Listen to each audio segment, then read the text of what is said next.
اور ایک بات اگر نہ کروں تو موضوع مکمل نہیں ہوتا۔ میرے نبی کریم علیہ السلام نے ایک دن صحابہ سے پوچھا بتاؤ بہترین عورت کون سی ہوتی ہے؟ کون ہوتی ہے؟ آکسفورڈ کی پڑھی ہوئی جی، پنجاب یونیورسٹی جس نے ایم فل کا مقالہ لکھا ہو، پی ایچ ڈی ہو جس نے پی ایچ ڈی کی ہو نمل یونیورسٹی سے، ایک کراچی یونیورسٹی کی ڈگری ہولڈر ہو کہ باہر سے ایم بی بی ایس کر کے آئی ہو، کون افضل ہوتی ہے؟ کہ یا جو اچھی گفتگو کرے، نماز پڑھے، عبادت کرے وہ افضل؟ کوئی تو ایسی وجہ ہوگی نا۔ صحابہ سے حضور نے سوال پوچھا تو صحابہ نے بھی مختلف جوابات دیے۔ کسی نے کہا حضور پنجگانہ نماز پڑھنے والی، فرمایا بات تمہاری ٹھیک ہے پر تم میری مراد کو نہیں پہنچے۔ ایک نے کہا یا رسول اللہ صلی اللہ علیہ وسلم پردہ کرنے والی، فرمایا بات تمہاری ٹھیک ہے پر تم میری مراد کو نہیں پہنچے۔ ایک نے کہا حضور با پردہ عورت، فرمایا بات تمہاری ٹھیک ہے پر تم میری مراد کو۔ حضرت علی کہتے ہیں بیٹھا میں بھی تھا بیچ، لیکن میں بھی مراد کو سمجھ نہیں پا رہا تھا، حالانکہ شہر علم کے دروازے کا نام مولا علی ہے۔ فرماتے ہیں اس وقت اللہ کی حکمت تھی کہ جواب کوئی اور دے، تو حضرت علی کہتے ہیں قد بھی میرا چھوٹا تھا، بیٹھا بھی میں پیچھے تھا، تو تھوڑی گردن اور جھکا کے نا تو میں نکل گیا اور فاطمہ کے حجرے میں پہنچ گیا۔ تو میں نے کہا فاطمہ حضور نے ایک سوال پوچھا ہے تو صحابہ جواب دے رہے ہیں پر حضور کہتے ہیں تم میری مراد کو نہیں پہنچے، ذرا جلدی سے جواب نہیں دیتی؟ تو خاتون جنت ہنس پڑی، فرمانے لگی میں جواب دوں؟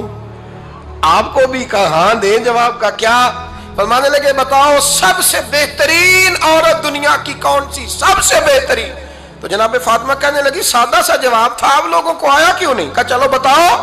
تو جناب فاطمہ فرمانے لگی دنیا کی سب سے بہترین بی بی وہ ہے جس کو نہ کبھی غیر محرم نے دیکھا ہو، اور اگلے لفظوں پہ غور کرنا، نہ کبھی غیر محرم نے اسے دیکھا ہو اور نہ اس بی بی نے ہی کبھی کو غیر محرم دیکھا ہو۔ یہ کوئی پردہ نہیں کہ بی بی کہتی ہے جناب میں تو چہرہ ڈھانپ کے نکلی تھی، باقی میں دکاندار سب سے بات چیت کر آئی، سب کے چہرے دیکھ آئی۔ حضرت فاطمہ نے بتایا کہ تیری آنکھوں کا بھی پردہ ہے، اور وہ روایت وہاں الگ موجود ہے کہ حضور نے حضرت عائشہ صدیقہ ام سلمہ سے کہا کہ عبداللہ ابن مکتوم نابینا آیا تو پردہ کرو، تو یہ نابینا اس سے پہلے سیرت نگاروں نے لکھا ہے کہ ایک دن یہ اس سے پہلے حضرت فاطمہ کے گھر چلے گئے حضور کے ساتھ، تو نبی کریم علیہ السلام نے جب ان کو لے کے حضور داخل ہوئے تو جناب فاطمہ نے آنکھیں جھکا لی، پردہ کر لیا۔ تو حضور نے فرمایا بیٹی وہ تو نابینا ہے، تو عرض کرنے لگی حضور مجھے تو نظر آ رہا ہے نا۔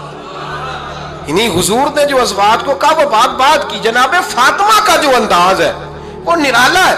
تو حضرت علی کہتے ہیں جناب فاطمہ نے جواب دیا کہ بہترین عورت وہ جس نے نہ کبھی غیر محرم دیکھا ہو اور نہ غیر محرم نے کبھی، وہ بی بی نے بھی کبھی غیر محرم بندہ نہ دیکھا ہو، دیکھا ہی نہ ہو اس نے۔ یہ پوائنٹ ذرا مشکل ہے، سمجھنے والا ہے۔ تو حضرت علی کہتے ہیں میں وہاں سے گردن جھکائی اور بیچ آ کے بیٹھ گیا، بات ابھی جاری تھی۔ حضور نے فرمایا آتا ہے کسی کو جواب؟ تو کہتے ہیں میں نے ہاتھ کھڑا کیا، میں نے کو حضور آتا ہے، تو حضور مسکرا پڑے، فرمایا چل بتا۔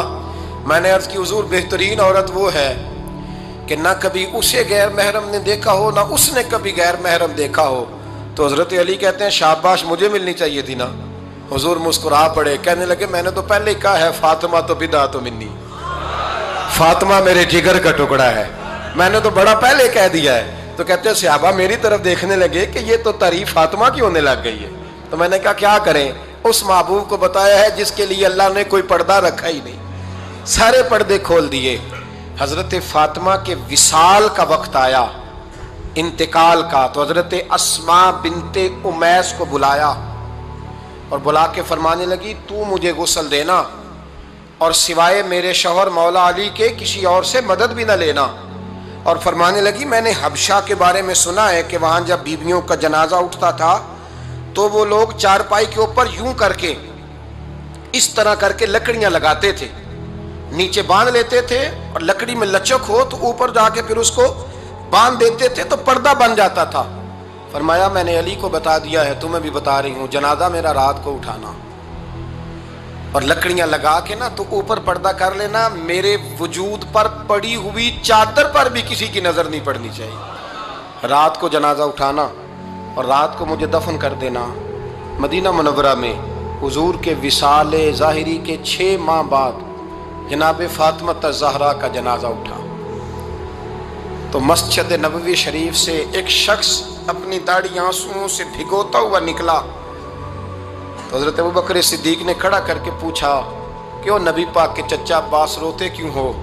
حضرت عباس کہنے لگے پہلے حضور گئے تھے، اب نبی پاک کی تصویر بھی چلی گئی۔ کیا ہوا؟ کہ جناب فاطمہ کا وصال ہوا، پھر سے ایک دفعہ مدینے میں رات آئی، پھر سے شام ہوئی، پھر سے جنازہ اٹھا۔ شیر خدا علی المرتضیٰ رضی اللہ تعالیٰ عنہ نے، حضرت عباس نے، حضرت قسم دین عباس نے، حضرت عبداللہ ابن عباس نے تدفین سے فارغ ہوئے۔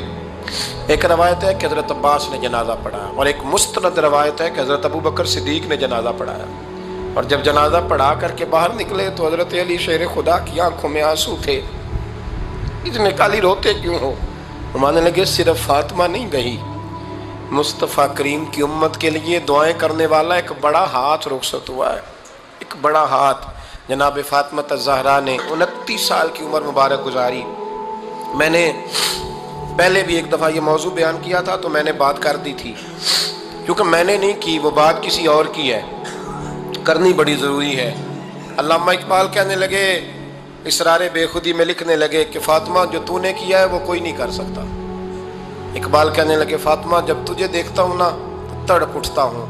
کہنے لگے اے فاطمہ میرے رسول کریم نے نا میرے پاؤں میں شریعت کی زنجیریں باندھ دی ہیں، اگر مجھے شریعت منع نہ کرتی، حضور پابند نہ کرتے تو میں کعبے کا طواف نہ کرتا، تیری قبر کا طواف کرتا۔ فاطمہ تو نے 29 سال میں وہ انقلاب برپا کیا، امت پر وہ رحمت کی۔ علی کے گھر کی ہیں عزت، علی سے سنتے ہیں، نبی کے گھر کی ہیں عزت، نبی سے سنتے ہیں۔ وہ جس نے معزز کیا گھرانے کو، حسین پال کے جس نے دیا زمانے کو۔ اور میرے اعلیٰ حضرت فرماتے ہیں سیدہ زاہدہ طیبہ طاہرہ۔ کبھی آپ اگلا فقرہ سنے نے تو بریلی کے امام نے حد کر دی، فرمانے لگے جان احمد کی راحت پہ لاکھوں سلام۔ جان احمد کہتے ہیں نبی پاک کی جو جان ہے وہ سیدہ فاطمہ ہے، اور صرف جان نہیں، یہ وہ والی حضور کی جان ہے جس سے نبی پاک سکون حاصل کرتے ہیں، راحت حاصل کرتے ہیں۔ جان احمد کی راحت پہ، اور اس کا ایک ترجمہ یہ ہے کہ نبی پاک کی جان کو سکون حضرت فاطمہ کی وجہ سے ملتا۔ جان احمد کی راحت پہ لاکھوں سلام۔ اور حضرت حسنین کریمین کا ذکر کرتے ہوئے فرماتے ہیں آب تطہیر سے جس میں پودے جمے۔ حضرت فاطمہ کے بارے میں کچھ روایتوں میں یہ آتا ہے کہ عورتوں کی طرح انہیں حیض نفاس نہیں آتا تھا، اللہ نے پاک پیدا فرمایا، اور مولا علی تو پہلے ہی پاک ہے۔ تو فرماتے ہیں یہ جو بچے ہوئے نا یہ آب تطہیر سے جس میں پودے جمے، یہ بریلی کے امام کی محبت ہے سیدہ فاطمہ سے اور حسنین کریمین سے۔ کیا انداز ہے! کہنے لگے آب تطہیر سے جس میں پودے جمے، اس ریاض نجابت پہ لاکھوں سلام۔